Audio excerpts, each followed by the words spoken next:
Bonjour à tous, Xifrance vous propose aujourd'hui une vidéo découverte du Redmi Band. Alors Xiaomi nous habitue depuis plusieurs années à d'excellents bracelets connectés, les Mi Band, donc 1, 2, 3, 4. Cette année, Xiaomi vient de nous annoncer la version 5, mais son ancienne filiale Redmi a de son côté lancé en Chine un autre bracelet, le Redmi Band, un peu plus discrètement. Alors on va déjà commencer par faire un tour du packaging. Alors là, ça va être très rapide. Dans la boîte, c'est pas compliqué. On ne trouve que le bracelet et une notice en chinois. Pas de chargeur, me direz-vous, ou au moins un câble USB? Eh bien non, puisque le bracelet se recharge en retirant la partie basse et en le branchant directement dans un chargeur USB de téléphone par exemple.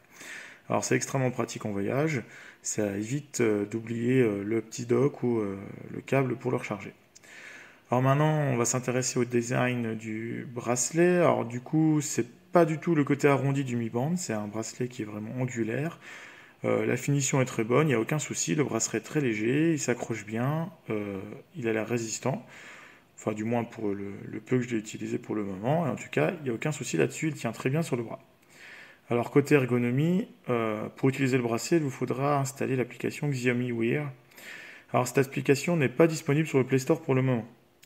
Alors pas de panique, il vous suffira de rechercher sur Google Xiaomi Wear pour apprendre à télécharger l'application. Mais sinon, vous avez sur le livret présent dans la boîtier un code QR et je vous l'affiche aussi de manière à ce que vous l'ayez si vous avez perdu ce petit livret. Alors une fois connecté, vous aurez la mauvaise nouvelle de voir que le bracelet, en fait, il est en chinois. Alors c'est normal parce que le bracelet n'est pas encore déployé dans le monde, il n'a été annoncé qu'en Chine. Du coup, les langues supportées, c'est que le chinois ou l'anglais. Et tout ce qui n'est pas ni anglais ni chinois est considéré comme du chinois par défaut. Enfin, du moins, le bracelet affichera du chinois. Donc si votre téléphone est réglé en français, bah, vous aurez le bracelet en chinois. Vous aurez donc tout intérêt à faire la petite manip que je vous ai mis dans l'autre vidéo, que je vous mets le lien en description et sur la fiche, de manière à passer votre téléphone en anglais, du coup avoir le bracelet en anglais. Alors c'est pas évidemment, c'est pas parfait, hein, parce que ça vous oblige à avoir un téléphone en anglais, mais bon, moi ça permettra d'avoir le bracelet en anglais en attendant que Xiaomi déploie la version française dans le monde.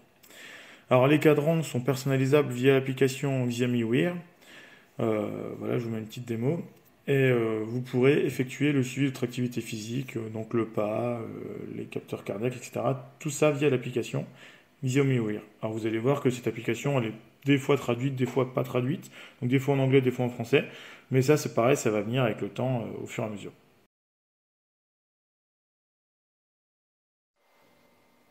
Passons à la découverte des fonctions des Redmi Band. Première fonction, donc le mode statut, dans lequel on va retrouver le nombre de pas, le nombre de calories dépensées, la distance parcourue dans la journée, ainsi que le temps passé immobile durant la journée. Deuxième fonction, le moniteur cardiaque. Ici, rien de nouveau, ça fonctionne parfaitement, aucun souci.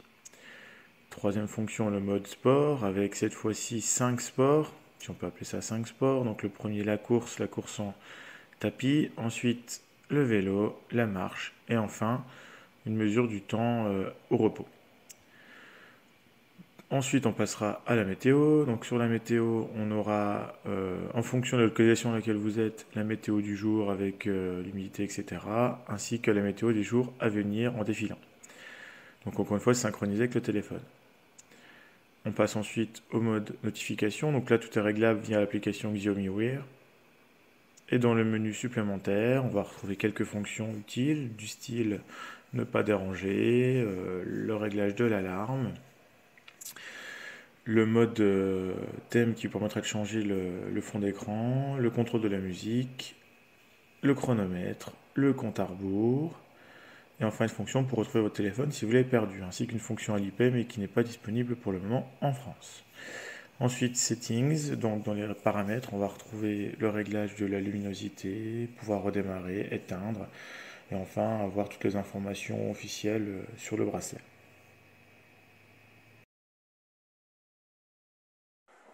Pour conclure, vous l'aurez compris, le Redmi Band ne s'adresse pas forcément à un public qui cherche le top du top en ce qui concerne les bracelets connectés.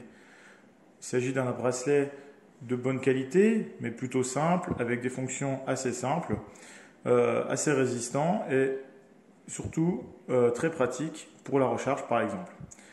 Donc ici, le gros avantage de ce bracelet est évidemment son prix, hein, qui est extrêmement peu cher comparé aux autres bracelets de la même marque ou même d'autres marques. Le seul inconvénient que j'y vois pour le moment, c'est ce côté traduction en chinois, mais ça devrait être réglé avec les mises à jour à venir. Évidemment, l'esthétique peut plaire ou déplaire en fonction des gens, mais bon, c'est pas moche en soi, ça dépend de vos goûts. Voilà, nous vous remercions d'avoir suivi cette vidéo et nous espérons vous retrouver bientôt sur le site XiFrance ou sur la chaîne YouTube XiFrance. Bonne journée à tous.